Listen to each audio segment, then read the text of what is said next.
I could go on, but I want to know what New York Republican Congresswoman Claudia Tenney thinks of this. Did Republicans make too many concessions, Congresswoman? Oh, that's a great question. I think in some ways you could argue many of those issues have got to be taken out of the final bill. This again is I'd like to see us pass an actual budget, not a continuing resolution, but here we are again, trying to make a decision. I don't like the sanctuary city aspect of it. I know that the president conceded on the wall, which I thought was a big gesture for him, knowing that that was one of his top priorities. Interestingly enough, I live in New York, but my constituents this weekend were very anxious to have security, and whether it's a wall, kind of bolstered security on the border is something that they would like to see happen, but there is an increased money for security in the budget as well. So there's some good and bad things. I like the fact that we're going to finally upgrade and do something about improving our military and spending on the military. I'm typically a fiscal conservative and I don't like spending, but the primary reason that our government, our federal government was created was border security and national defense, and those are priorities. We should be trimming and cutting in other places as we look forward to the next round of budgets. Congresswoman, I want to go through some, because I mentioned a few of the things, but there's no border wall funding, there's no deportation force, there are no environmental rollbacks in this spending bill. It protects sanctuary cities, protects trade with Cuba, protects legal marijuana, funds Obamacare subsidies, funds Planned Parenthood, and funds Medicaid for Puerto Rico. And the troubling thing is, and you kind of touched on it, you go to do the next budget year, the Democrats now are saying amongst themselves, we've got this in there permanently. They'll never take it away now. That's a good point, and I'm hoping that we can roll those back. I mean, this is going to be a war. Politicians are very sensitive to the idea of shutting down the government, and I think that that is the club that's out there to keep people voting for it. But for me personally, a lot of these issues don't impact New York directly, but again, the sanctuary city issue, many of those things that you listed, I definitely would like to see removed. The Medicaid needs to be trimmed. I know New York State is a huge Medicaid expansion state, and so for us, we've got to put more fiscal discipline on the backs of the states. New York State needs to be fiscally conservative as far as what comes back to us, and there's a lot of waste and fraud in government, and I think we need to work a little harder to make that happen. I'm not happy about what I see in this continuing resolution, and I'm not sure I'm going to vote for it yet, so we'll see where it goes in the next couple of days. Congresswoman, one of the words that military do not like to hear is continuing resolution. It's something that really is a problem for them when it comes to planning. I've heard all of the military leaders right now say that continuing resolutions do not solve their problem, because ultimately, the military has to plan years and years in advance for their training, for their equipment, for refurbishment of things like ships. Right. So what is Congress going to do? You can't just throw money at the military. They also need to be able to plan. I agree, and that's one of the biggest problems facing our military right now. It takes a long time to go through the procurement process.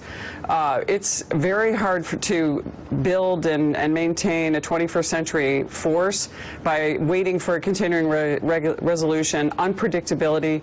Right now my son is actually a logistics officer in the Marine Corps, and planning is a big part of what they do, and not knowing that we don't where we're going to be and being able to plan not just next year, but 5 and 10 and 15 years down the road is really critically important. So I agree with the military leaders. That is something we really need to do in Congress.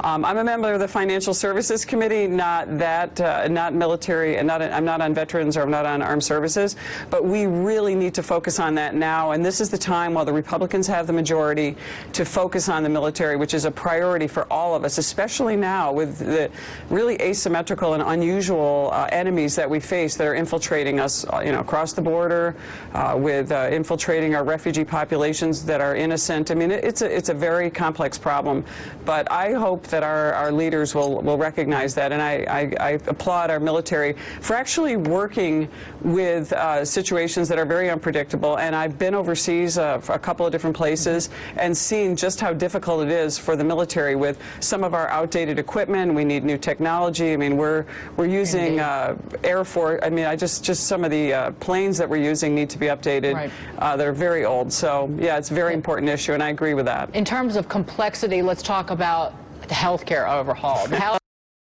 is expected to vote on the Republicans' health care plan this week. The question is, do the Republicans have the votes to get it passed? White House Press Secretary Sean Spicer was pressed on that issue during yesterday's briefing. Listen to this. Once we get 216, we'll stop counting, and I think the speaker gets that. But as I mentioned to Trey, I mean, we're getting closer and closer every day.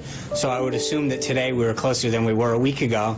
But we're not there yet, and that decision is going to be wholly within the speaker, the majority leader, and the whip to let us know when they're going to open that vote up. Congresswoman, will you vote yes on the health care bill? I'm leaning yes, and I'll give you a couple of reasons why. From New York, we have the largest expansion state.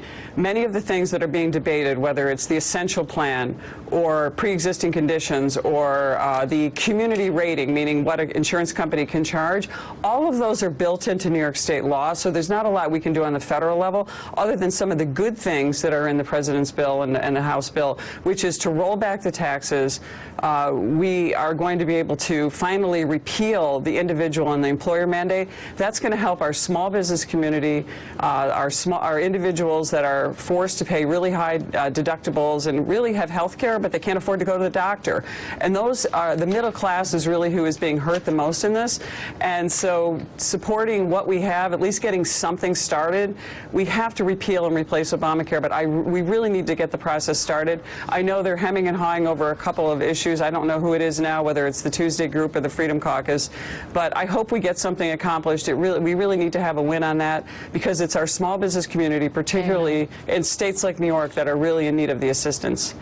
Amen to that, Congresswoman. Thank you. And on that issue, I'm being the daughter of small business owners who, I've said this repeatedly, always kind of got overlooked, and well, I could use but overlooked by politicians in terms of how they're treated. But I want to ask you about the tax reform plan. Right. Maria Bartiromo she interviewed Steve Mnuchin on the issue of deductions, especially when it comes to states.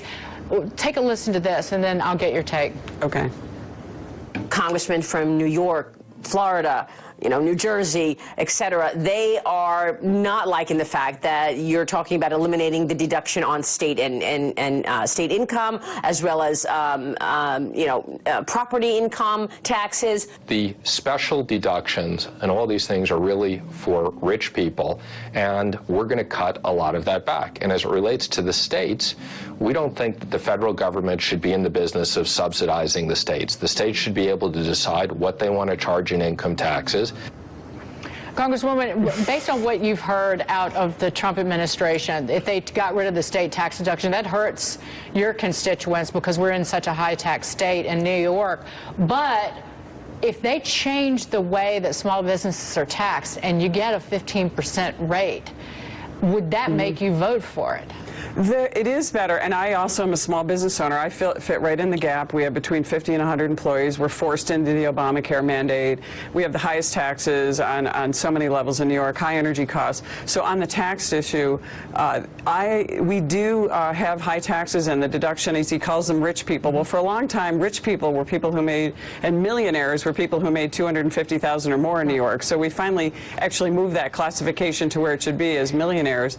But they have doubled the standard deduction. They are lowering the tax rate. We're keeping the charitable deduction. There is also the mortgage interest deduction is still still being kept. So that could be a help, especially with pass-through small businesses like many are, most are actually now today. So it's possible that this could actually be a win for small business owners, but the tax rate has to come down significantly, and we have to change the way that we are burdening small business owners because they create the majority of the new jobs. So when you're talking about business owners, and I know Mnuchin used the word rich, but many of the small business owners are bearing the burden of all these taxes and all these regulations. And I know in an earlier interview he described regulations as a huge problem. That is a huge problem, along with access to capital, all those terrible things that are in Dodd-Frank that we're going to be marking up today, the Jeb Hensarling's Choice Act, which I'm hoping we're going to get through and get passed in committee today. So look forward to that happening as well. Regulations have to go, lower taxes, all those things are going to help our small business community. I think